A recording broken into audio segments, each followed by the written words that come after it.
신도시는 기사강변도시 최초의 개원병원으로 지난 1년간 지역 주민들의 사랑으로 성장하여 10월 1일 확장 개원하게 되었습니다.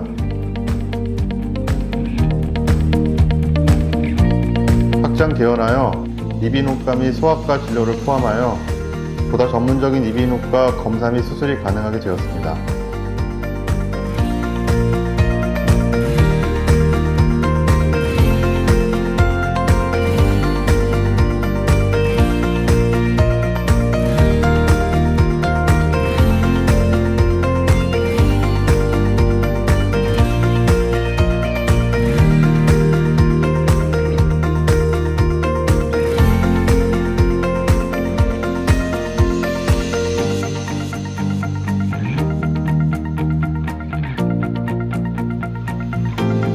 신도시 초기에는 보통 같은 병원들이 개원해서 경쟁을 하기 마련인데요.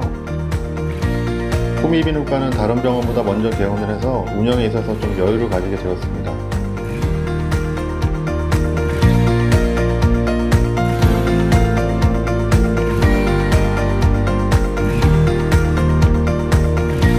그래서 시설면이라든지 서비스면, 진료면에서 지역을 상도하는 병원으로 자리매김해야 한다는 사명감을 가지게 되었습니다.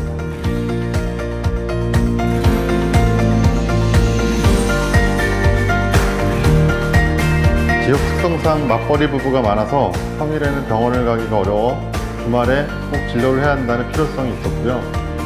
일요일에는 병원이 없어서 아파도 갈 데가 없는 상황을 보고 일요일에도 꼭 병원을 열어야겠다는 책임감을 가지고 시행하게 되었습니다.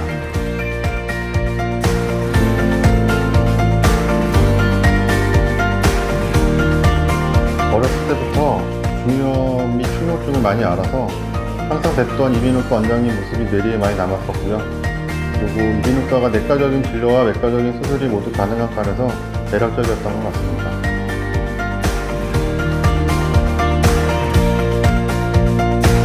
호미이비인후과를 처음 열 때, 진료 처음 볼 때 정말 자지러지게 울던 심한 중이염을 앓고 있던 여자아이가 있었는데, 그 친구가 진균성 웨이도염이라고 이제 곰팡이가 피는 그런 웨이도염을 앓고 있었어요. 근데 치료를 할 때 정말 아프거든요. 그래서 막 맨날 고생을 했는데 한동안 안 오다가 이전을 앞두고 이제 한번 왔는데 감기가 걸려서 왔어요. 근데 와가지고 반갑게 안아주고 인사해줬을 때 참 기억이 많이 납니다.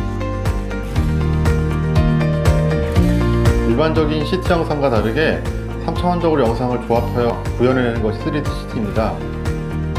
본원에서는 제노레이사의 볼룩스 9 최신 모델을 사용 중이고 정확한 해부학적 구조를 파악할 수 있어서 정확한 수술을 하는 데 도움을 받을 수 있습니다. 호흡기 및 포출기를 네뷸라이저라고 하는데요. 네뷸라이저는 이제 액체화된 약물을 작은 분무 형태로 변환하여 코나 폐포로 원활하게 흡수할 수 있도록 도와주는 장치입니다. 입자가 큰 가습기에 비해서 작은 입자를 생성하는 것이 특징으로 코나 폐포에 자연스럽게 흡수할 수 있는 특징이 있습니다.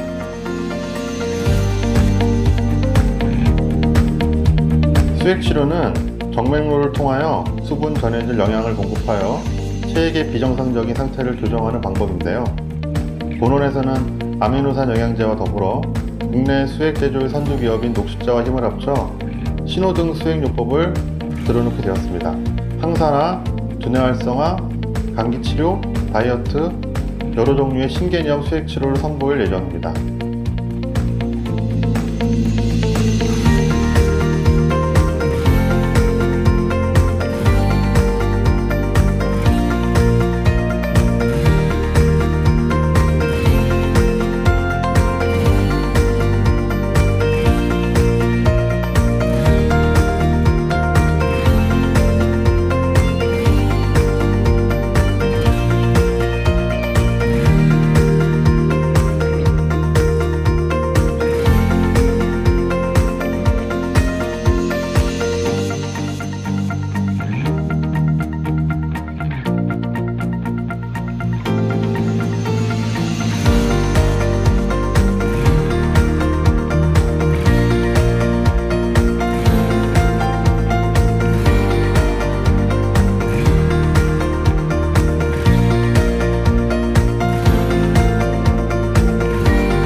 원하는 개인 전동식 리클레이너를 구비하여 보다 쾌적하고 차별화된 환경을 제공합니다.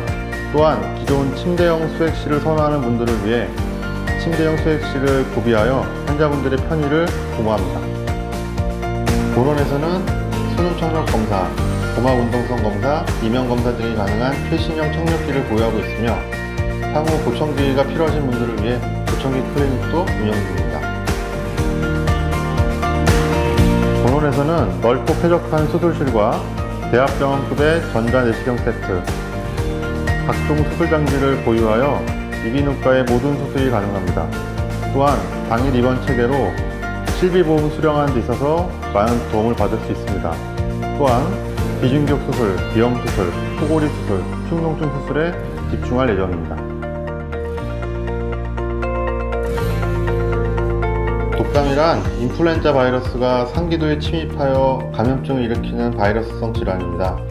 독감의 예방은 가장 중요한 것이 적절한 시기에 독감 백신을 맞는 것이 가장 중요하고요. 만약 걸린 경우 치료로서는 해열제나 진통제를 먹고 대증적으로 치료하는 방법이 있습니다. 보통 감기의 경우는 열이 금방 떨어지고 3일 이상 고열이 나는 경우는 드문데요. 적절한 약을 먹어도 고열이 지속되고 심한 몸살 및 두통, 그 외에 호흡기적 합병증이 나타나는 경우에는 독감이라고 생각하고 보다 전문적인 치료를 위해 병원을 반드시 방문하는 것이 중요합니다. 본원에서는 대학병원급의 독감 검사 키트를 구비하고 있기 때문에 기다리지 않고 신속하게 검사가 가능하여 보다 빠른 치료가 가능하기 때문에 꼭 오셔야 됩니다.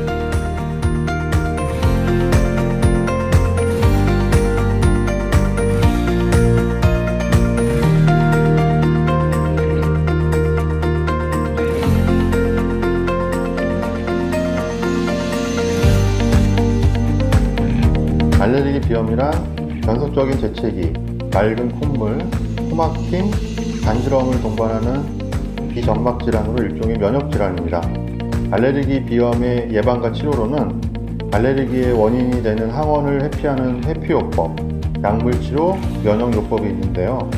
그 중에서 가장 효과적인 것은 알레르기 항원을 피하는 회피요법인데 사실 현실적으로는 어려운 것이 사실입니다. 그래서 적절한 약물 치료를 동반하여 치료하는 것이 가장 중요하다고 할 수 있습니다.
말하자면 수면 중에 호흡 기류가 좁아진 기도를 통과하며 이완된 목전 및 영국의 구조물을 진동하여 나타내는 소리를 뜻하는 것으로 수면무호흡증이 있는 분들한테 나타나는 증상 중에 하나입니다.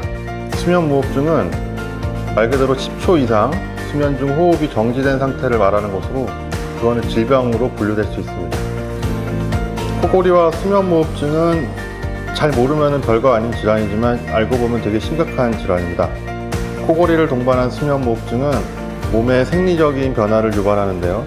가장 대표적인 것이 몸의 교감신경을 활성화시켜서 고혈압 및 성인병을 유발하는 원인이 됩니다. 마치 음주나 흡연을 하는 것과 같은 효과를 주기 때문에 성인병을 일으키는 3대 요인 중에 하나라고 볼 수 있습니다. 특히 뇌혈관 질환 및 심혈관 질환을 일으키는 주요 요인 중에 하나이기 때문에 그 심각성은 이미 많은 연구 결과로서 증명이 되어 있는데요. 본원에서는 코골이 및 수면무호흡증 환자를 위하여 여러 가지 진단 툴 및 검사 장치 그리고 치료법을 구비하고 있으며 여러 가지 치료법을 통하여 본인이 가장 적절하고 적응을 잘할 수 있는 치료법을 소개해 드릴 수가 있으며 수술 포함 여러 가지 비수술적인 치료도 가능하기 때문에 본인 맞춤 치료가 가능하다고 볼 수 있습니다. 코골이는 질병입니다. 그것도 성인병을 일으키거나 무서운 심혈관 질환 및 뇌혈관 질환을 일으킬 수 있는 질병 중에 하나입니다. 코미 비누과에서는 무서운 수술적인 치료 말고도 비수술적인 치료로 코골이 및 수면무호흡증을 치료해 드릴 수 있으니 부끄러워하지 마시고 구박받지 마시고 코미 비누과로 찾아오세요.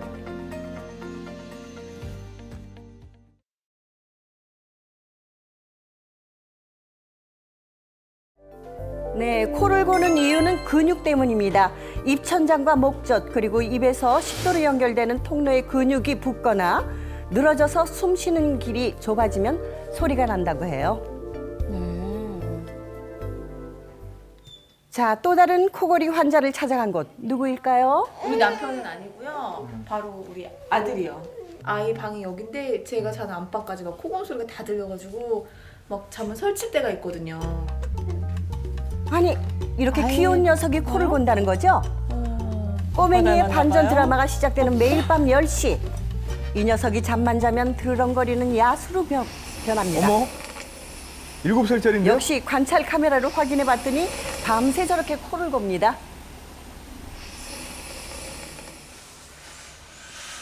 네, 뒤척임도 상당히 심해 보이는데요. 예. 준영이 잠 잘 잤을까요? 안 골았다고 하고 일단 발뺌을 합니다. 하다가 막 이런 소리도 안 하고 그냥 막 콧물이 들어가는 소리 났는데 들어보니까 어때요? 코고는 소리. 너무 이상해요. 아니 코를 안 고를 수가 있냐고 내가. 준영아, 이 다음에 너 이 상태로 크면은 엄마 준영이 친구들하고 수학여행 가서도 혼날걸? 왜? 아줌마 준영 때문에 잠을 못 자겠어요. 친구들 수학여행 가면 아마 그럴 것 같은데. 준영이 항상 자는 모습이거든요. 네, 엄마도 크게 걱정은 안 했었는데 갈수록 네. 심해지는 것이 마음에 걸립니다. 아기 때부터 그랬던 것 같아요. 그냥 막 100일 무렵에도 드렁 한 번씩 그래서 저희 친정 엄마랑 막 웃고 그랬거든요. 무슨 아기가 코를 고냐고. 크면서 나아지겠지 이렇게 생각했는데 준영이가 아침에 일어나는 걸 너무 힘들어하는 데다 낮에 놀 때도 쉽게 지치고 자주 입맛도 없어 하는 것 같아 그것도 걱정입니다. 예. 준영이 같은 어린아이들이 코골이 괜찮을까요? 숙면을 못 검사를 취해서 받아보기로 그랬죠. 했습니다. 네. 좀 졸려? 그 와중에도 잠이 쏟아지는 준영이. 질문과 동시에 하품을 했어요. 그런데 아이들의 코골이 피곤해서 그렇겠지 하시는 어머님들 많으시죠? 방치했다가는 정말 큰일입니다. 정상 사이즈보다는 한 2배 정도 약간 커져 있고 그런 게 이제 그 코골이나 소수면무호흡을 일으킬 수 있는 이제 위험 요인 중에 하나거든요. 예. 수면무호흡이 심한 경우는 이제 뇌에 가는 혈류량이 부족하다고 많이 알려져 있어요. 특히 그 전두엽 같은 경우에 혈류량이 부족하면은 그 인지 장애라든지 그 다음에 학습 능력 또는 기억력 같은데 좀 문제가 생겨가지고. 코골이가 아이들의 인지 능력을 떨어뜨린다는 것은 많이 증명되고 있습니다. 네. 다양한 테스트에서 정상적으로 잠을 자는 아이들과 비교해서 코를 고는 아이들의 점수가 훨씬 떨어진다는 것을 확인할 수 있습니다. 연관성이 있네요. 자, 조금만 신경 쓰면 괜찮습니다. 먼저 아이들의 경우 잘 때 옆으로 인형을 끼고 자는 습관을 키워주면 자연스럽게 코골이를 줄일 수 있다고 하는데요. 예. 옆으로 자면 찌그러져 좁아진 숨구멍에 공간이 생기면서 코골이가 줄어들기 때문이랍니다. 어른들도 마찬가지고요.